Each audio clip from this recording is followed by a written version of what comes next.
Welcome to Theory of Pets. I'm a passionate pet owner with a drive to help others like me uncover the truth about the pet industry and what goes on behind the scenes.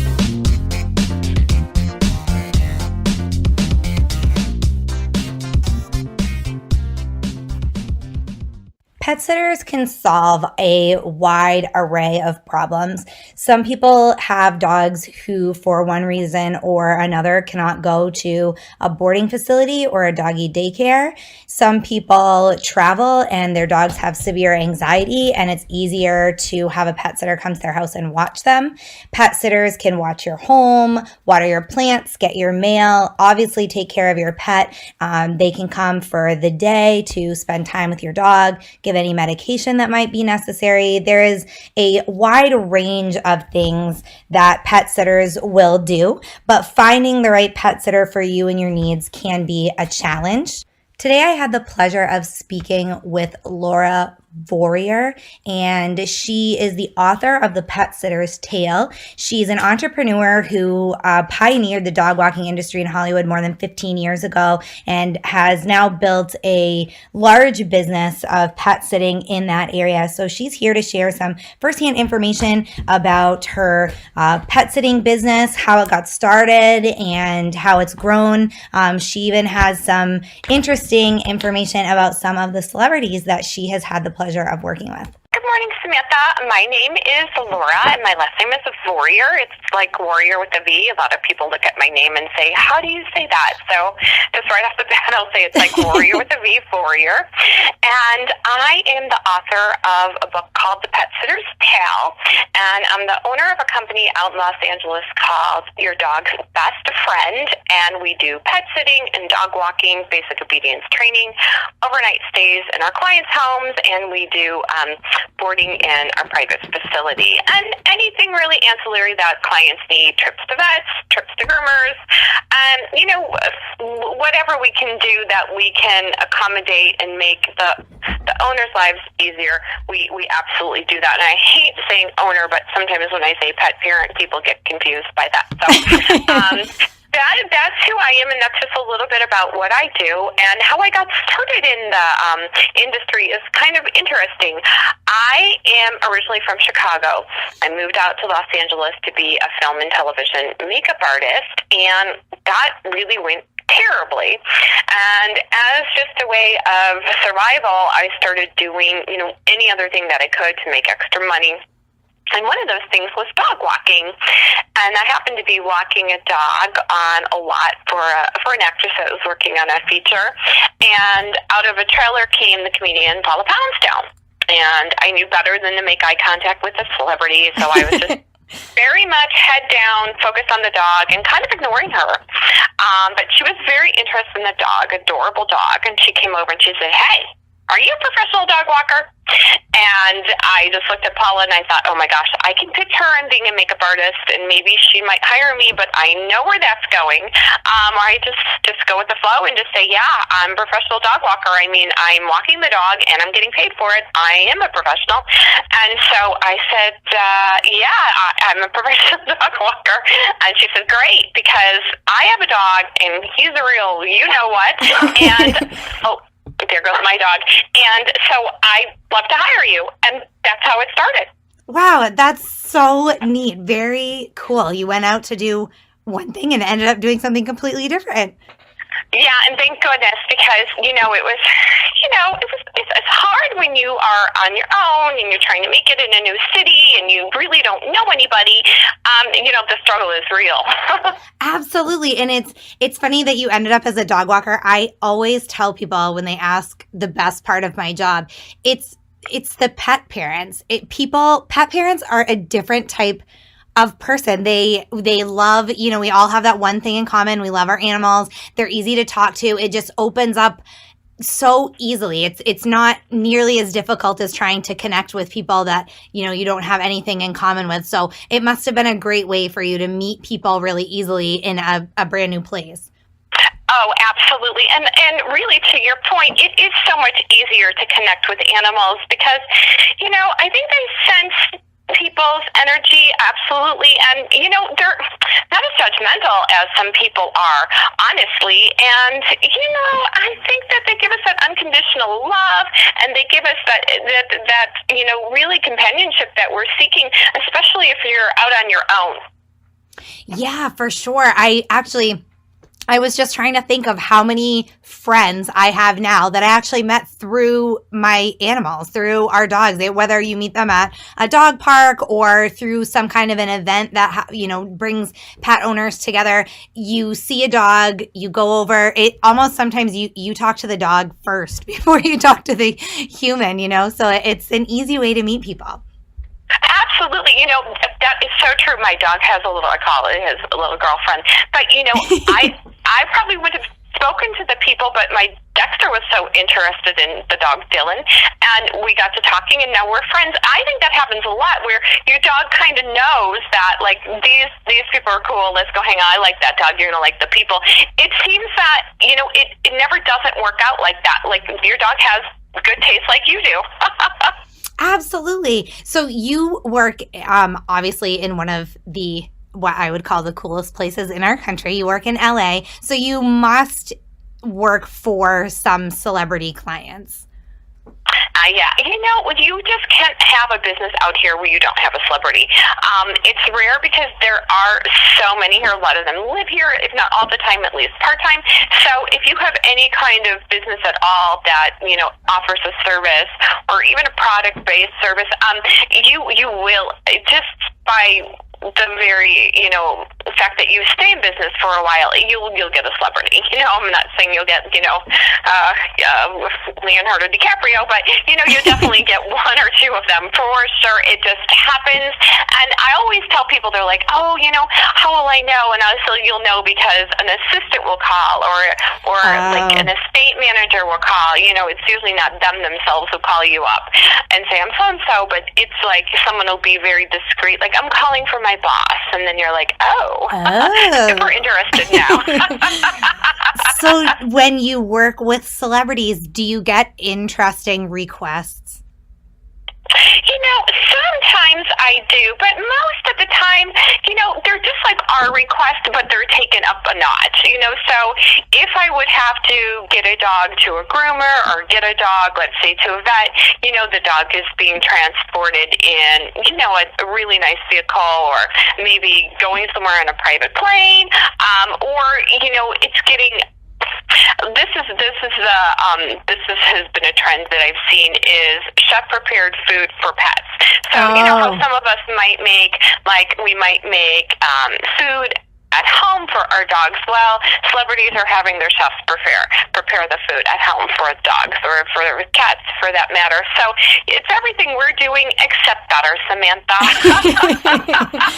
Which, that's kind of what I expected. That, of course, if they are taking better care of themselves and able to afford better things for themselves, of course they're going to do the same thing for their pets. Yeah, why wouldn't they? I mean, it seems natural. Of course. I mean, if I could afford to have a professional chef make my dog nutritionally balanced meals, I would do it too. Yeah, and I would eat them as well. So, of course, all your clients are not celebrities. Most of them probably are not. What would, a typical, if somebody calls you and they need a pet sitter, what would that entail usually? So there's, a couple different services that we offer. So I would say the core of my business is daily dog walking, and then also pet sitting. But a lot of the pet sitting I use independent contractors for people who are on my team. But pet sitting can go a couple of ways. So either somebody wants you to come and sleep at their house. So that's a 24-hour visit. So basically it would entail showing up after the client has left. I try not to show up before the client has left. Of course, we've already done the initial meet and greet to make sure everyone's tail is wagging, make sure it's going to be a good fit, and that's essential. I always do that, and of course, that's complimentary. And that's for my own safety, it's for the safety of the pet, it's for the client. It's just so that I can go to the house and get a feel for, this is somewhere I want to stay, I like this dog, this is going to be a good fit, because, when you go on those interviews, it's your objective to make sure that it's going going to work for you. So it really is sort of a two-way street. So that has to happen. But once everyone's tail is wagging and we decide to move forward, what I'll typically do on that initial visit is get all the information I need. It's just everything. Who's the vet? How to reach the client? Where they're going. I always ask, where are you going? People say, oh, you're just nosy. I'm not nosy. I really want to know what the time difference is going to be, because if I have to call you, I don't want to call you in the middle of the night and you're sleeping. So I always think, where are you going? Who is an emergency contact? All the information that anyone should get if they're going to be responsible for someone's house and furry baby. So get all that, and then at the first visit, the client in a perfect world has already gone. I mean, I really don't like going to the house and the client is still waiting for their car to pick them up, or they're still packing. It makes the dog anxious. It's pointless. It's kind of a waste of my time, because I'm there for the pet, not to make small talk with the owners. So typically the owner will leave and I'll show up within a 2-hour window when they've left. And then if it's the middle of the day, we'll do, let's say, out for a walk, getting acquainted, just, preparing for staying there, maybe bring my things in. And then usually leave to do daily dog walking or whatever other pet sitters I have, but go back for a feeding around 5 or 6, and then another walk. Now I'll either spend the night at that visit or leave again and come back in the evening time when I'm going to sleep. And then wake up in the morning, there's a built-in visit, so dog's out, having breakfast, getting a walk, all that good stuff. And then leave, dog walking again, but then back for a midday visit. So when you're doing overnights, it does entail a lot of visits. So there's at least 3 built-in visits. So when you wake up, when you go to bed, and when you come back. And most clients are pretty happy with that, because, you could wind up staying for hours if you're kind of moving into someone's home and taking over the responsibilities that they would do if they were actually there. So that's an overnight stay. And then if you're just doing pet sitting, but there's no sleeping over, it's kind of the same thing. Go there, take the dog out, offer a walk. If it gets very hot, some people just say, don't walk him, it's too hot, just let him in the yard. So sometime in the yard, get your yayas out, do treating, maybe work on commands if they're working on commands, just hanging with the pet, making sure they're comfortable, making sure they're not lonely, making sure they're not tearing things up because they're having separation anxiety. And also, it's really important to do the ancillary things in the house. So packages aren't piling up, the garage door didn't open up, the pool didn't flood, all of these things that can also happen in someone's home when they're away. So also being the eyes and ears of the homeowner while they're away. That's definitely, those are all great things. Obviously, some people will need those. Not everybody will be able to afford to have somebody come into their home and do those things. So if let's say somebody's listening and they're thinking, I would love to have somebody come over, walk my dog, burn some of that energy so he's not alone all day, but I can't afford that. Do you have any tips for those people? Absolutely. I so do. So my one of my core beliefs is where there's a will, there's a way. So listen, you can't underestimate the desire for someone to spend time with the dog if they don't have one. So I know a lot of people that live in apartments and they work with me and they're like, oh my gosh, I can't have a dog. It doesn't fit my lifestyle or my home right now, but I really miss spending time. Can I walk dogs? I do it for nothing. I do it just for the sheer pleasure of it. So honestly, I think there's a way to find someone that will do it in exchange for something else. People are constantly doing trades and bartering. So if you have something that you can offer, like, hey, I'll babysit your kids on the weekends, or whatever works for you if you can look after my dog. So also vet techs and vet tech students, there are so many ways to have your dog visited without paying, the price of a professional pet sitter or an on-demand app dog walker. Just look for it. I use an app called Nextdoor, and it's just all my neighbors who are interested in being on the app. And we all can talk to each other. Oh, what's going on in the neighborhood? Oh, the other night there was a coyote kind of like cruising in the street, and they were like, hey, coyotes out, so make sure your pets are in. And it's just a kind of a real good neighborhood watch. That's all online. So just look around. It's tougher for people who are in rural areas because it's more difficult to get access to your neighbors, and your neighbors are far away.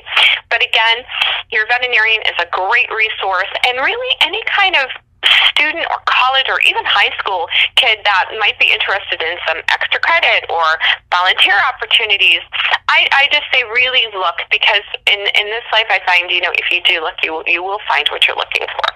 Yeah, I agree. And, I live in Maine. We're in a rural area, and we actually know quite a few people who, like you say, they kind of barter favors. Somebody lets somebody's dog out and somebody watches the kids or whatever. So it's definitely out there, I think. But let's say that somebody is considering a pet sitter because maybe, they are looking for a professional. Their dog maybe needs medication or something that's, they really want to trust somebody professional with.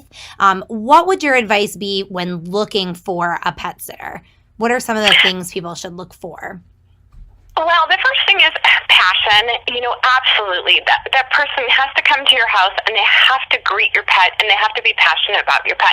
Yeah, trust your instincts. Absolutely. If somebody comes to your house, your dog's growling, they've got their tail tucked, they're hiding, that kind of gives you an idea that maybe your dog isn't comfortable with that person. It doesn't mean something's wrong with that person. It just means your dog's not feeling it with that person. So your dog should be really happy to see that person, because most pet sitters are really pet people, and pets get it. Like, they know. They absolutely should be excited. They can smell a dog walker a mile away, so you should look for the reaction from your pet, but also get references. It is so important. It's especially important when somebody is starting out in the beginning and they tell you, hey, I'm just starting, you might be one of my first clients. That's fine, but you should be able to get at least 3 references from somebody who says, oh, they're my neighbor, they were my roommate, they worked for me, because you really want to be able to do your due diligence. After all, this is your furry baby, this is someone that you love, this is your home. So get references, and also ask them if you can pay them for them to do a visit while you're there. There's nothing better than seeing them get that harness on. That's so important. I've had so many experiences where I've hired independent contractors and it's, gone really great until they get like a tricky harness thing, or they call me up and they're like, oh my gosh, they have a gentle leader, and well, how do I get it on, or what do I do?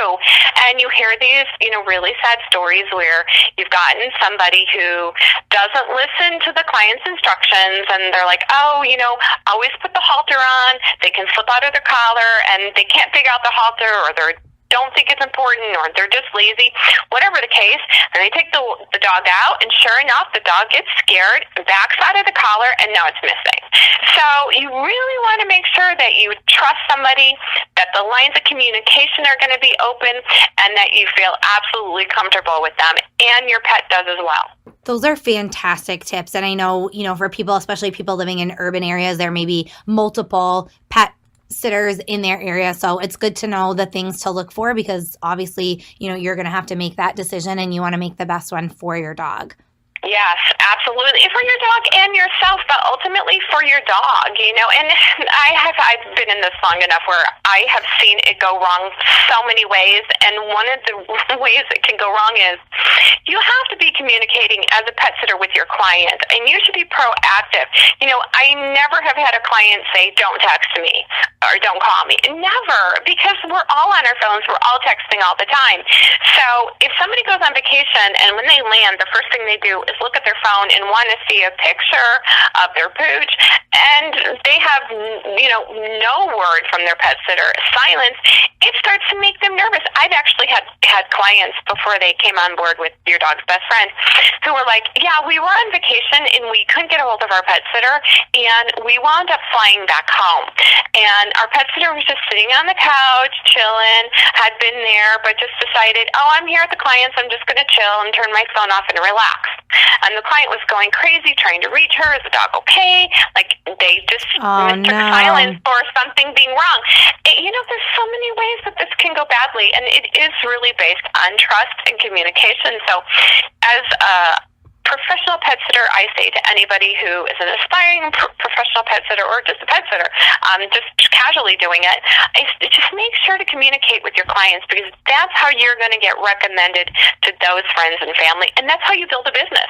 Absolutely. Absolutely. Communication is definitely key. We've been in that situation before, like you discussed, where, the silence, and you take it obviously to mean something isn't going right, right? If everything was going well and they were happy and having a good time, when they send you a picture of your dog, out playing fetch or going for a walk or something like that. So it's important. I mean, our pets are our family. Think about, if somebody was entrusting you with their child, would you never update them and just hope that they assumed that their kid was doing okay? No, of course you would let them know, throughout the day what they were doing and how things were going.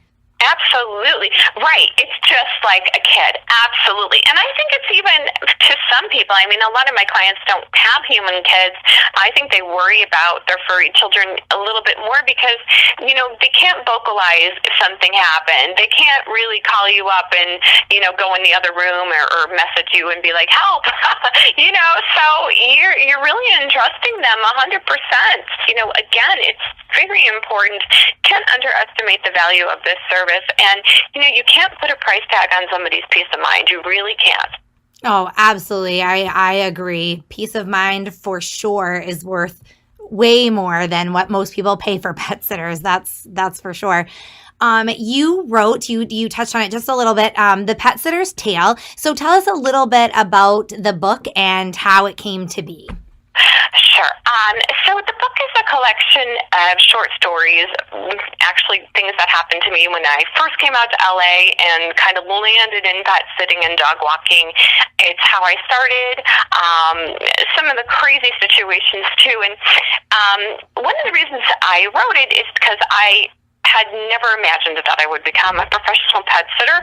I'm actually from the corporate world. Before I was a makeup artist, so I was in corporate sales for most of my career and had a very different day-to-day lifestyle. So get up in the morning, put on that power suit, go in the office, make calls, set up appointments, take clients to lunch, go on business trips, attend conferences.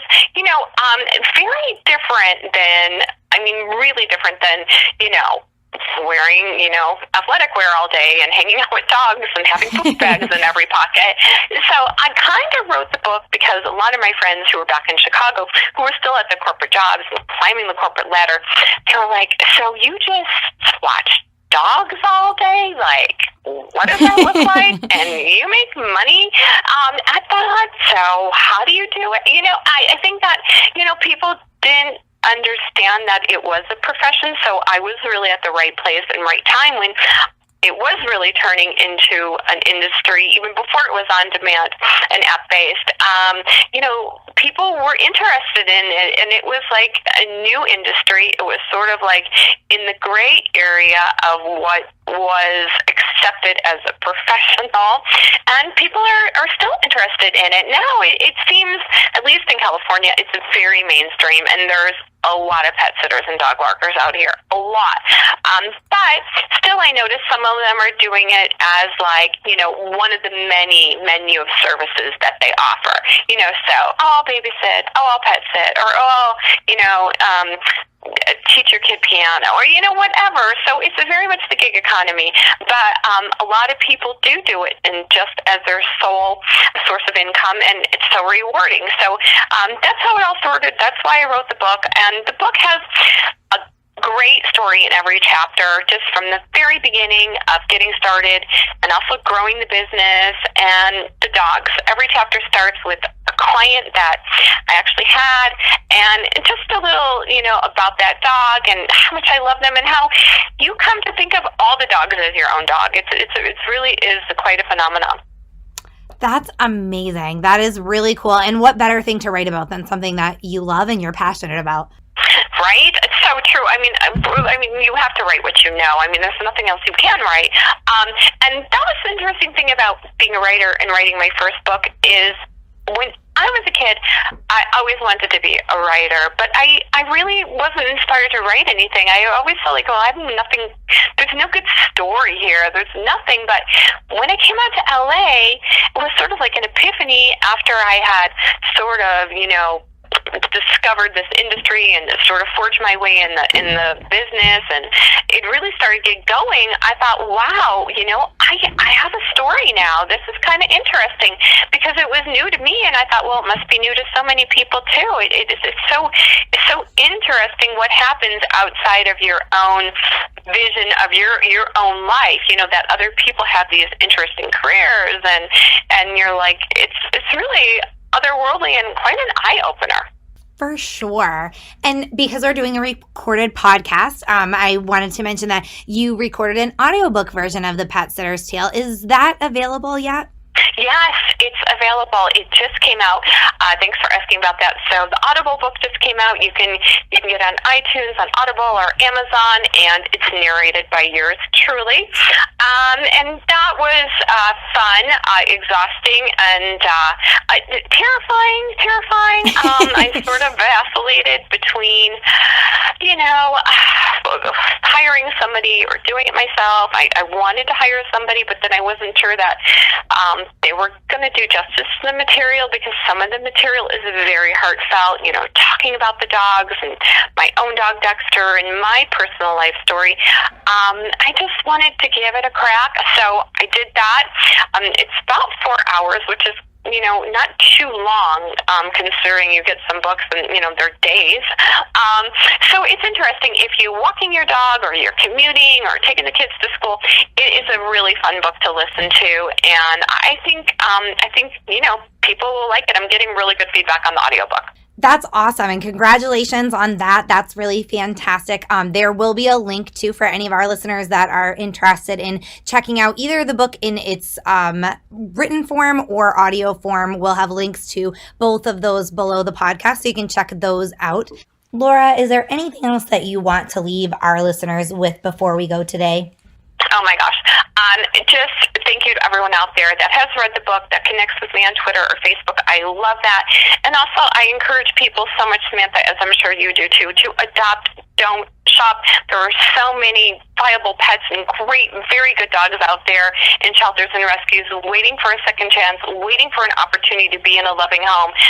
Just open up your heart and open up the doors to your home and give those pets a chance, because I really feel strongly about adoption, and I would love to see more people adopting pets.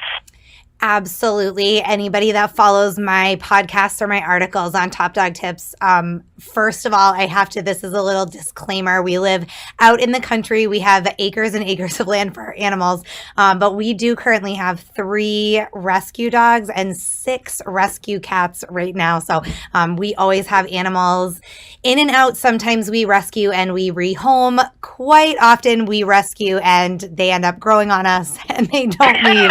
So that would be why we have 3 dogs and 6 cats right now. But it is definitely, there's so many animals out there that need a home. If you're looking for a guinea pig or a rat, there are homeless animals out there that need you. If you're looking for something bigger, from dogs and horses, we had a rescue alpaca once, believe it or not, here. I mean, there's animals everywhere, no matter what you're looking for, that need a home. So that's certainly one of my soapboxes that I stand on quite a lot, and I would highly encourage people to rescue as well. That's so awesome. And I just saw the cutest video yesterday about a woman who has an alpaca, and she's like, look how much my alpaca loves me. And every time she went, the alpaca was like right there and kissing her, and they're nuzzling, and it was so sweet. I'm like, oh, I want an alpaca. They are super sweet animals. They are really almost like overgrown dogs. We adored ours. We did not have the proper housing for an alpaca. We didn't have a barn or shed that he could stay in, or a fence in here. We made it work in our garage with a little makeshift fence for the time being. But once he was healthy and ready to go, he actually went to a farm right here in our hometown. So we still see him sometimes. But yeah, they are wonderful animals for sure. Maybe someday somebody will call you and ask you to pet sit their alpaca. I pet a llama once. You did. You never know. That's the wonderful thing about pets. And like I said, no matter what kind of pet you're looking for, I can promise you somewhere you will find a homeless animal waiting for you. Oh, yeah, just at the local shelter. My friend called me. She works there, and she's like, you wouldn't believe it. Somebody abandoned a huge tortoise in the parking lot. Oh. The shelter wasn't open, and even though they take mostly dogs and cats, they do take other animals, and somebody just abandoned a huge tortoise in the parking lot. When she pulled in, she's like, oh, my God, there was a tortoise. There's a tortoise here. She has a tortoise. See, that would be me. That is my problem with ever having to work in a rescue or shelter. We would own a lot more animals than we already do. I know. At some point, it gets the choice between you, the animals, and your husband. We're getting there. My husband is kind of like, well, I will say he started with our third cat saying, okay, that's it. Seriously, we're at maximum capacity for cats. And then we got a fourth cat and he said, Sam, I'm serious. No more cats. I said, okay. And now we have our fifth, and we recently got our sixth. Actually came to us on Thanksgiving this past year. So he's not sick of it yet, but he's getting there. I know. My husband's the same way. He's the same way. I mean, that's how he is about Dexter sleeping in the bed, because at first he's like, okay, well, he can sleep on the corner, and then now he's gotten older and we've been together a long time. Like, Dexter's under the covers, his head's on the pillow. He's like, oh my gosh, with Dexter. They work their way into your home first and then into your heart is what I always say. If you can open your home to an animal, they will very quickly work their way into your heart. It does not take long. And there's nothing like it in this world, and I wouldn't change any of it for 1 second. Absolutely. I could not agree more. Thank you so much for your time today. I really appreciate you being on the podcast and sharing your information. I'm sure there's people out there considering pet sitters, or maybe even they're thinking about starting their own pet sitter business. So either way, checking out the book would be a great place to start. Awesome. Thank you so much. It's been great to talk to you. One more big thank you to Laura Vorreyer for being here today and talking to us about her business and her book. Again, check out those links if you're interested in checking out her book, either in written or audio form. And thank you guys for tuning in. If you have any questions, jump on our website, theoryofpets.com. You can leave your questions there. And if they're for me, I will try and answer those as soon as possible. And if you have a question for Laura, you can leave it there and I will pass it along to her, of course. If you guys, while you're on the site, if you could take just a quick second to leave me a review on the podcast if you like it, if there's anything that you'd like to see us do differently, and if there's any topics that you would like us to cover in the future, questions that you have, feel free to leave those all on there. Thanks a lot for tuning in, guys. I'll be back with another hot topic very soon.